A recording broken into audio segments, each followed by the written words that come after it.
ฮัลโหลมันบ่จะมีสัญญาณได้ยินอยู่บ่อย่างนี้อยู่มันหักมันบ่อยากมีสัญญาณไปผ่าดับทางพี่ไฟเห็นแล้วอันเปิดอันนั้นให้เบิ่งแน่เปิดภาพให้เบิ่งแน่เปิดกล้องนั่นโซโลลีเนาะเอางามประตูรอหลายจะมันรอค่ะจะไปรอคักเราอ่ะเจ้าได้เห็นบ่ข่อยเห็นบ่นี่ห่านข่อยแห้งรอแล้วบ่เขาบ่เห็นเจ้าฮะเป็นนั้นยังบ่เห็นนี่เห็นแล้วว่ะนี่เห็นบ่มันมืดมันฝนจะตกฝนจะตกก็มันก็มืดนั่นแหละจังหวัดน่ะจังหวัดยังก็บ่ใหญ่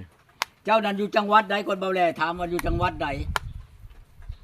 อยู่มุกดาหารจังหวัดมุกดาหารตำบลอะไรตำบลอะไรล่ะตำบลอะไรอันอยู่ตาดแค่รู้จักกี่บ่ตาดแค่ตาดแค่อยู่ตาดแค่รู้จักบ่แล้วบ่ได้ฮู้แล้วตาดแคนบ่เจ้าน่ะสิฮู้จักอยู่เชนูข่อยอยู่เชนูนั่นเลยไปทางพุ่นน้องขายคอนแก่นหั่นเด้บ่แลหั่นเห็นบ่หั่นเห็นบ่แลครับชาวนูยังบ่ฮู้คือกันนั่นแหละสบายดีเด้อตัดแขนครับชาวนูมาลิ้นน้ำข่อยเนี่ยไปทางโคราชได้เส้นทางเดียวค่ะเจ้าคือคนลาวบ่เป็นคนลาวบ่เป็นคนไทยบ่แม่นดอกเจ้าคนลาวคอยเบิ่งนี่คือคนลาว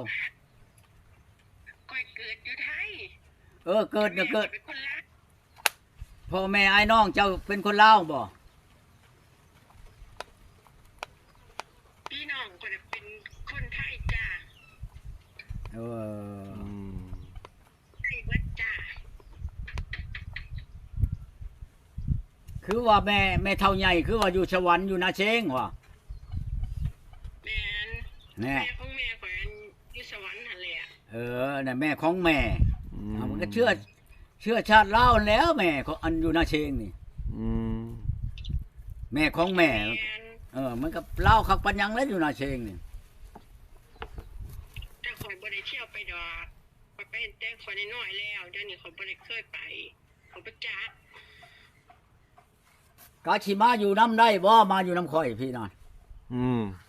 เขาอยากถามความจริงๆได้นี่ไดฮะว่าก็คุยกันซะก่อนเนาะอันนี้ว่า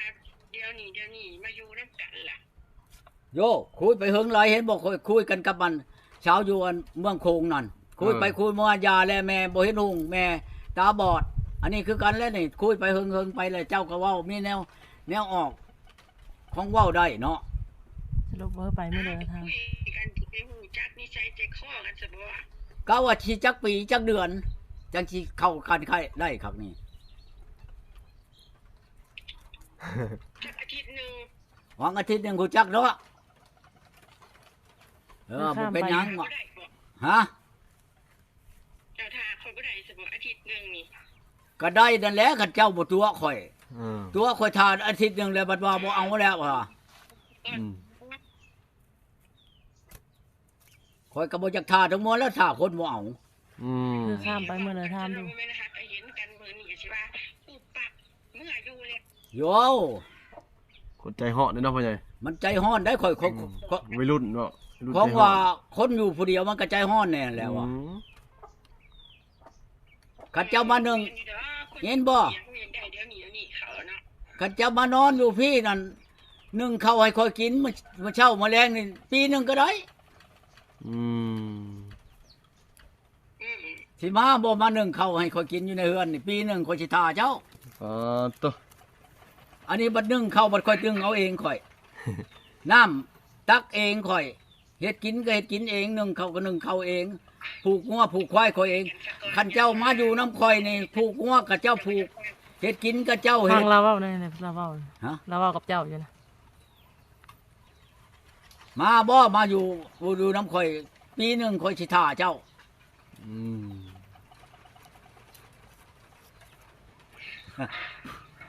บ่ปากบัดนี่เห็นบ่หั่นบ่อยากมาแล้วหั่นอืมคันว่าตกลงแล้ว อาทิตย์หนึ่ง อาทิตย์หนึ่ง อาทิตย์หนึงได้เนาะ อาทิตย์หนึ่งเหรออุ้ยก่อนยังวะ มื้อนี้วันพฤหัสเนาะ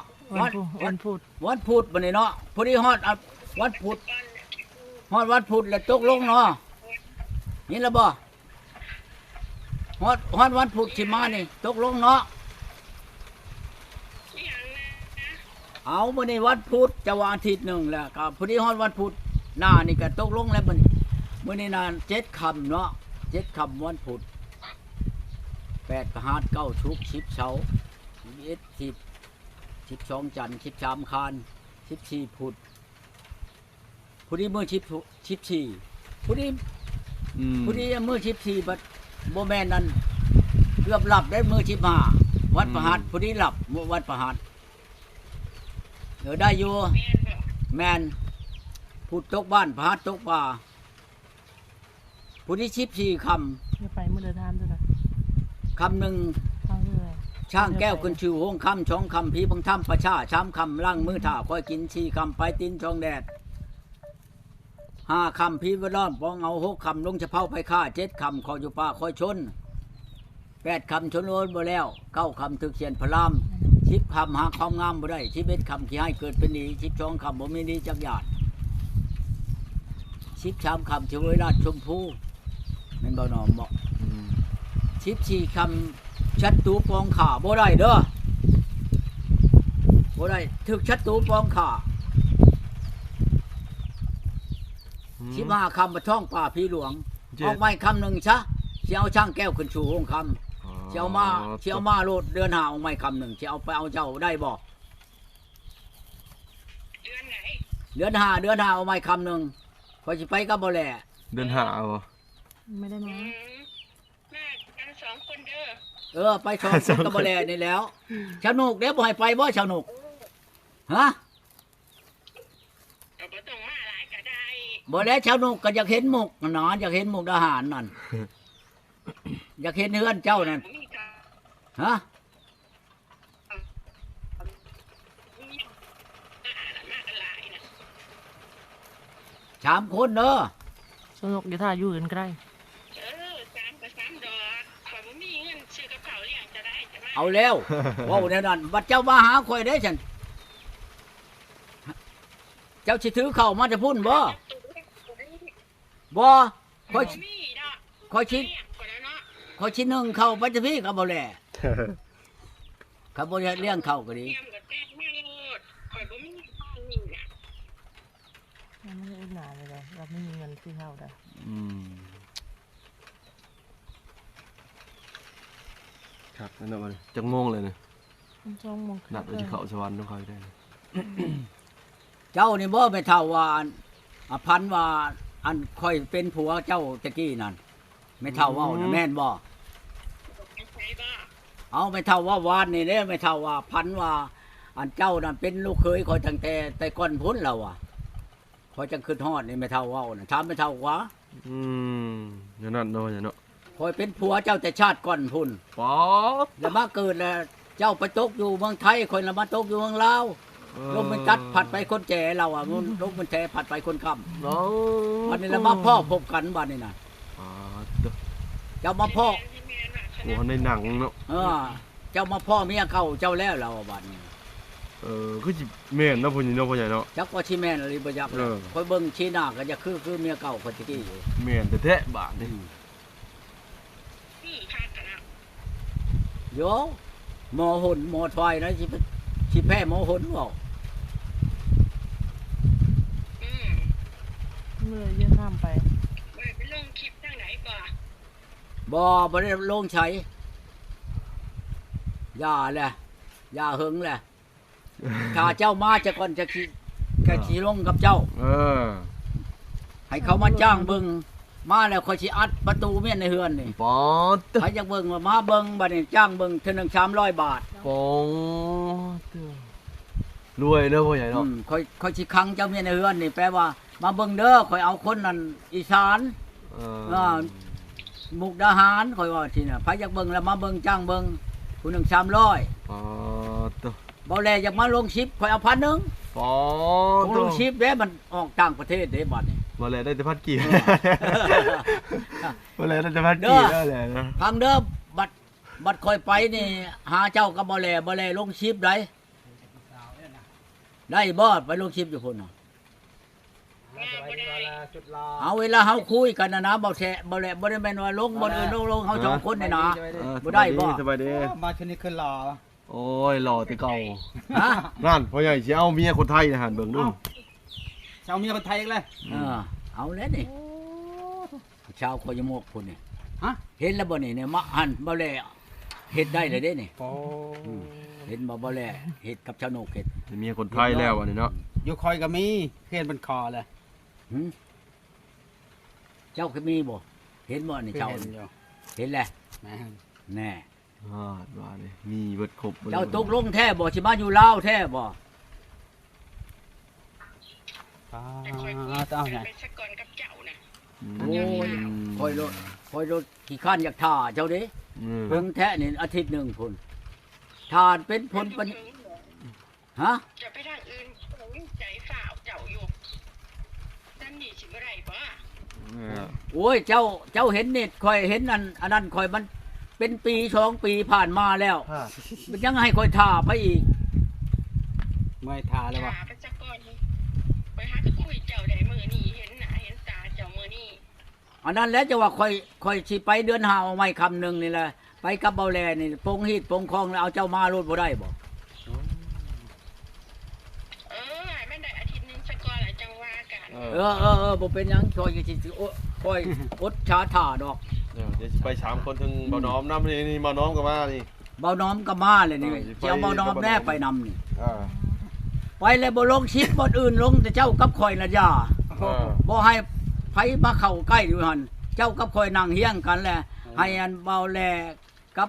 เบาหนอมลงชิปเฮาเลยโอเคโลดนะนี่นะ บ่เป่าข่าวโฆษณาแปลว่าลงชิปแล้วออกมาพี่มาเปิดอยู่ลาวพี่บ่เว้าว่าอันเจ้านั่นอยู่หั่นขอโทษเด้อชื่อนั่นได้เจ้านั่น เน็ต เน็ตหมด เน็ต เพิ่นวางแล้ว ชื่อปาน ฮะ สิปาน ได้ยินอยู่บ่ฮะ บ่ค่อยบ่อย่างนี้เจ้า ได้ยินอยู่บ่ บ่ค่อยอย่างนี้อย่าจะกูฮู้ชื่อเจ้าน่ะชื่อไหน อืม คอยซื้อปาน ชื่อปาน สบายเปล่าบ่ สปาน ปานเจ้าน่ะฮู้จักแล้วบ่ตู้ก่อนฮู้จักข่อยน่ะข่อยน่ะยังฮู้จักเจ้า หาก็เห็นกันมื้อนี้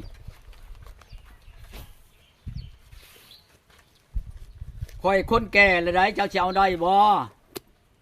ยิงแกยิงมา เจ้า ได้ปกติพี่จังว่าเจ้าว่าแต่เจ้าสิตีข่อยบ่สิรับข่อยบ่ ค่อยบ่ตีเจ้าค่อยรับเจ้าได้แล้วค่อยอายุค่อย160เลยได้ อยู่ได้โอเค อุ้ยมันหนักผักเนาะ เอาแล้ว286 160ปีละค่อยนั่นยังอีก800 อยู่หลายแท้พี่ใหญ่เนี่ย ค่อยนั่นอายุพันปลายนะกำหนดมันนั่นพันกว่าปี เป็นพันๆปีหมื่นๆปีเนาะพ่อใหญ่ มาแล้ว อะไรมาที่นี่ ค่อยสิต่ออายุให้เจ้า ให้มันได้พันคือกันกับข่อยบ่ต้องลงหลับไปก่อนหมู่ชะมันปานเดียวพ่อแม่ไอ้น้องก็ตายเบิดแหละยังแต่ข่อยนี่ ฮะตะ คนในบ้านข่อยนี่คนเกิดมาแต่โดนๆนานๆตายเบิดแหละวาดชื่นนี่ก็ตายผู้หนึงข่อยต่ออายุไปเรื่อยๆโลด ตะ มีเนี่ยต่ออยู่เอาใหญ่ มีแนวอันต่ออายุอีก โอ้พี่ใหญ่ มื้อนี่ก็อันภายฮัทชดงกรรมฐานนี่ลงมาหาข่อยอีกนี่ ปัจจุ อ๋ บั อน ข่อยสิขึ้นพุ่นเชฟปูนโอ้โหบัดขึ้นเมืองน้องเจ้าข่อยสิเอาเจ้ากับบ่แลขึ้นไปนำข่อย เจ้ากับบ้าแหละเจ้าฟ้าแลใช่ ไอ้น้อมนี่เมื่อได้พ่อใหญ่จังหน่อยเดี๋ยวบ่ บ่เกี่ยวบ่อื่นนะอื่นหรือบ่อื่นสองมื้อไปกับกรรมฐานบ่ได้ ไปไว้แท้พี่ใหญ่ เอาแล้วผมเพิ่นพัดว่าสิไปมื้ออื่นนี่เด้ตะกี้ว่าสิไปมื้อนี้ข่อยขอข่อย ดีกันไว้เลย เข้า ขึ้น ไปเอา ไว้ให้ อันนั้นจะก่อน พวกเขาผักเวียดได้ ไปก็เบิ่งเนาะ มื้อใดก่อนนะ ฮะ หน้าบ่ เออ เพิ่นถามว่าเจ้าจะไปหาเพิ่นน่ะมื้อเลอวันพุธหน้าบ่ เดือนหน้าออกใหม่เดือนห้า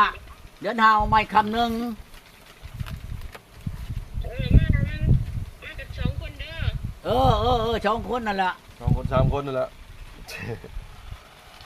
ยินบ่ เด้อไปใหญ่อนุญาตเด้อ ว่าเจ้ามาบอกว่าให้ลงคลิปเด้อ เอ้าบ่ลงนะเด้บ่แลเราลงแล้วถือชิปไปนำบ่ให้เราลง ข่อยบอกว่า ลงแต่ ให้ลงคลิป ลงแต่สองคนเฮานี่แหล้ว เดี๋ยวลงได้ ยินบ่ เดี๋ยวลงบ่ได้ บ่ลงคนอื่นดอกลงสองคนเฮาลงสองคนเฮา เราไปลงรอเนาะ นิสัย ลงอยู่เฮือนเจ้าหั่นแหล้ว บ่ให้ลงก็บ่ลงไปนะ เราบ่ให้ลงก็ยาก ได้บ่ บ่ข่อยบ่ให้ลงกับกู มันเป็นหยัง ย่านบ่ยังเนาะ เจ้าย่านหยัง อายคนบ่ ข่อยบ่ได้ยาก